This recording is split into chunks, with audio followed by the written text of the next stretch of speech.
হযরত আবু উমামা বাহিলী রাদিয়াল্লাহু তাআলা আনহু বলেন, রাসূল সাল্লাল্লাহু আলাইহি ওয়াসাল্লামকে বলতে শুনেছি, আমি ঘুমিয়েছিলাম, দুইজন ব্যক্তি আমার নিকট আসলো এবং আমার দুই বাহু ধরে আমাকে জাগ্রত করে বলল, পাহাড়ে উঠুন। আমি বললাম, এটা আমার জন্য সম্ভব নয়।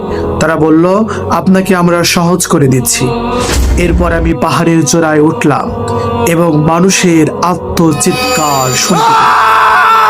তাদেরকে আমি জিজ্ঞাসা করলাম, এটা কাদের চিৎকার?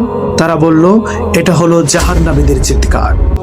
এরপর তারা আমাকে এমন এক জায়গায় নিয়ে গেল যেখানে মানুষের টাকনুতে রশি উল্টাভাবে ঝুলিয়ে রাখা হয়েছে এবং তাদের গাল ছেঁড়া হচ্ছে এবং তা থেকে রক্ত প্রবাহিত হচ্ছে।